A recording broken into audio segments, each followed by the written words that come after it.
और फिर से मैथ एक्सपर्ट पॉइंट के यूट्यूब चैनल में आप सभी का स्वागत है। बात करेंगे आज डीएलएड एंट्रेंस के प्रीवियस ईयर के पूछे गए सवालों के बारे में कि प्रीवियस ईयर में किस तरह के सवाल पूछे गए हैं। तो ये साइंस के सवाल हैं। इसमें पहला क्वेश्चन है, अधिकांश कवकों की भित्ति किसकी बनी होती है। ऑप्शन है लिग्निन की बनी होती है, काइटिन की बनी होती है, सबरीन की बनी होती है और पेक्टिन की बनी होती है। इसका जो आंसर होगा वो होगा ऑप्शन बी, यानी कि अधिकांश कवक जो है उसकी जो भित्ति बनी होती है वो काइटिन की बनी होती है। कवक जो है अपना भोजन स्वयं नहीं बनाते हैं, ये इसकी जो है विशेषता है। ऑप्शन बी बिल्कुल राइट है। चलते हैं अगले प्रश्न की तरफ। अगला प्रश्न है, निम्नलिखित में से कौन सा बुझा हुआ चूना है। ऑप्शन है calcium oxide, calcium hydroxide, calcium carbonate और कैल्शियम। तो बुझा हुआ चूना किसको कहा जाता है, कौन सा सूत्र है उसका। तो कैल्शियम हाइड्रोक्साइड जो है बुझा हुआ चूना का फॉर्मूला है। ये कैल्शियम ऑक्साइड है, ये कैल्शियम कार्बोनेट है और ये कैल्शियम है।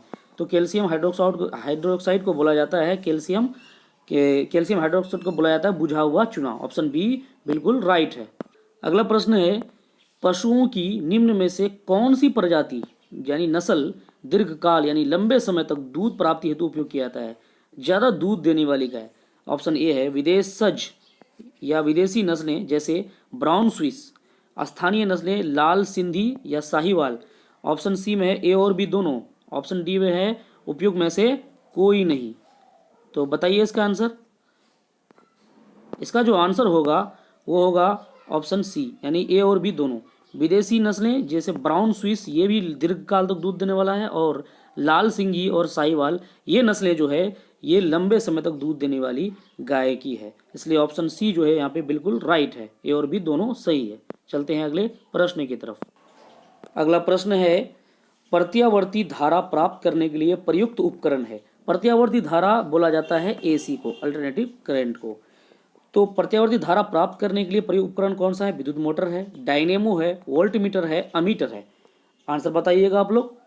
इसका जो आंसर होगा वो होगा डायनेमो। ऑप्शन बी जो है बिल्कुल राइट है, क्योंकि प्रत्यावर्ती धारा जो है एसी को डीसी में कन्वर्ट करने वाला है। प्रत्यावर्ती धारा प्राप्त करने के लिए आपको डायनेमो का इस्तेमाल किया जाता है, यानी कि जो यांत्रिक ऊर्जा को विद्युत ऊर्जा में बदलता है। ऑप्शन बी जो है बिल्कुल राइट है। अगला प्रश्न है, जब एथेनॉल सोडियम के साथ अभिक्रिया करता है तो निम्नलिखित में से कौन सी गैस निकलती है। CO2 निकलती है, H2 निकलती है, CH4 निकलती है, N2 निकलती है।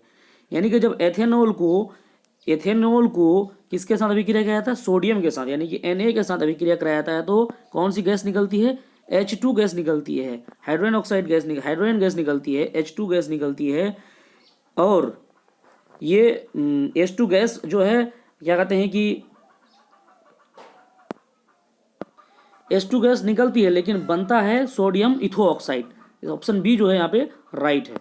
चलते हैं अगले प्रश्न की तरफ। अगला प्रश्न है, क्रेब्स चक्र एक महत्वपूर्ण उत्पाद है जो एटीपी संश्लेषण करता है। इसका ऑप्शन है ए पानी, बी है मीथेन, सी है NaDH और सी है इनमें से डी है इनमें से कोई नहीं। इसका आंसर जो होगा वो होगा NaDH। NaDH जो है क्रेब्स चक्र का एक महत्वपूर्ण उत्पाद है जो एटीपी संश्लेषण करता है। ऑप्शन सी बिल्कुल राइट है। चलते हैं अगले प्रश्न की तरफ। प्रश्न है,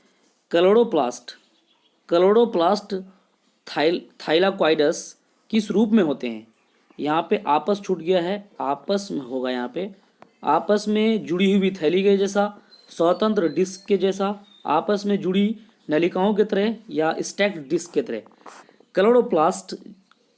क्लोरोप्लास्ट थाइलाक्वाइडस आपस में थैलीनुमा होता है। थैलीनुमा होने का मतलब है कि आपस में जुड़ी हुई थैली की तरह होता है वो, जो प्रकाश संश्लेषण की प्रक्रिया में भाग लेता है। ऑप्शन ए जो है यहाँ पे बिल्कुल राइट है। चलते हैं अगले प्रश्न की तरफ। अगला प्रश्न है, एड्स एक घातक बीमारी है। सच में एड्स जो है बहुत डेंजरस बीमारी है जो खाली जगह द्वारा होती है। किसके द्वारा होती है, प्रोटोजोआ के द्वारा, एक कवक के द्वारा, एक जीवाणु के द्वारा, एक विषाणु के द्वारा। एड्स का फुल फॉर्म होता है एक्वायर्ड इम्यूनो डिफिशियंसी सिंड्रोम, और एक खतरनाक बीमारी है जिसका नाम है HIV, human immuno deficiency virus. जो ये एक क्या है, ये एक विषाणु है। ये एक विषाणु के कारण होता है। एड्स जो होता है वो किसके कारण होता है, एक विषाणु के कारण होता है, जिससे लोग जो है अनेक प्रकार के संक्रमित रोग से ग्रसित हो जाते हैं। ये एड्स जो है बहुत डेंजरस बीमारी है, खास करके ये बीमारी यौन संबंध के कारण होता है।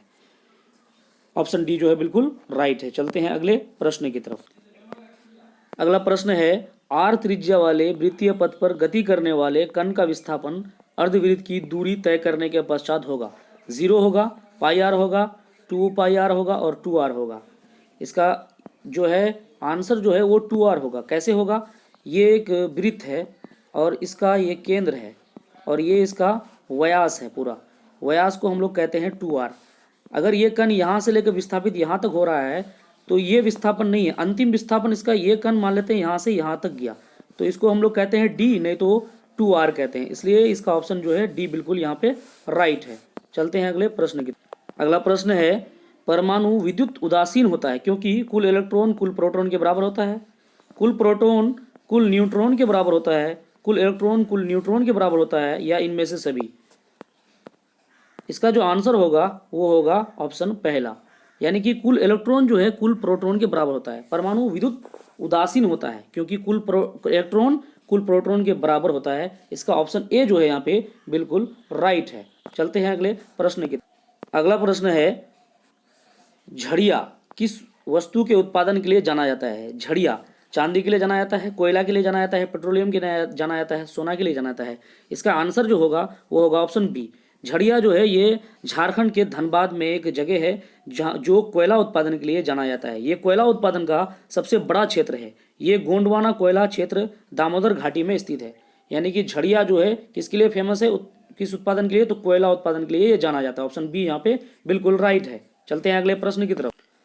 अगला प्रश्न है, कान बाहरी कान कहलाता है, यानी कि बाहरी कान, कान जो है अंदरूनी होता है और बाहरी भी होता है। तो बाहरी कान क्या कहलाता है? कर्णपल्लव कहलाता है, कर्णावत कहलाता है, कर्णपट्ट कहलाता है और मुखदरक कहलाता है। बताइएगा आंसर इसका 97 का। कान का जो बाहरी भाग होता है उसको कहते हैं कर्णपल्लव। ऑप्शन ए बिल्कुल यहाँ पे राइट है। कर्णपल्लव कहते हैं जो आवाजों को इकट्ठा करके ध्वनि उत्पन्न करने का कार्य करता है। ऑप्शन ए बिल्कुल राइट है। अगला प्रश्न है, विद्युत आवेश का एसआई मात्रक क्या होता है? वोल्ट होता है, ओम होता है, एम्पियर होता है, कूलोम होता है। तो इसका जो आंसर होगा वो कूलोम होगा।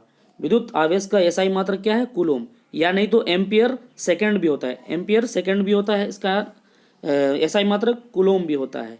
विद्युत आवेश किसी पदार्थ का वह गुण होता है जिसके कारण उसमें विद्युत तथा चुंबकीय प्रभाव उत्पन्न होते हैं। ऑप्शन डी बिल्कुल राइट है। चलते हैं अगले प्रश्न की तरफ। अगला प्रश्न है कि पृथ्वी के वायुमंडल में ऑक्सीजन गैस की जो है वो मात्रा होती है। ऑक्सीजन गैस की मात्रा होती है 21%, 22%, 26%, 25%। तो इसका जो आंसर होगा वो होगा 21%। पृथ्वी में जो है वायुमंडल में ऑक्सीजन की मात्रा 21% और नाइट्रोजन की मात्रा 78%। सबसे ज़्यादा जो है नाइट्रोजन पाया जाता है और कार्बन जो है 0.03 कार्बन डाइऑक्साइड पाया जाता है, 0.03%। ऑप्शन ए यहाँ पे बिल्कुल राइट है। चलते हैं अगले प्रश्न की। अगला प्रश्न है, वह तत्व जिसकी परमाणु संख्या 28 है उसका सही इलेक्ट्रॉनिक विन्यास होगा 2-18-8, 2-8-18, 8-2-18, 18-2-8। तो इलेक्ट्रॉनिक विन्यास के लिए सबसे पहले 2, उसके बाद 8 रखना है, फिर 18 रखना है, यानी कि सीरियली चलना है। हम लोग यहाँ पे ऑप्शन ए में 18 पहले दे दिया है, यहाँ 2 बाद में दिया है, 18 बाद में दिया है, 8 पहले दे दिया है और यहाँ भी 18 शुरू में दे दिया है। इसलिए ऑप्शन बी जो है यहाँ पे बिल्कुल राइट है, 2-8-18, यानी कि वह तत्व जिसकी परमाणु संख्या 28 है उसका जो इलेक्ट्रॉनिक विन्यास 2-8-18 होगा। आज जो है इतना ही प्रश्न था। आज का जो है क्लास यहीं पे ख़त्म होता है।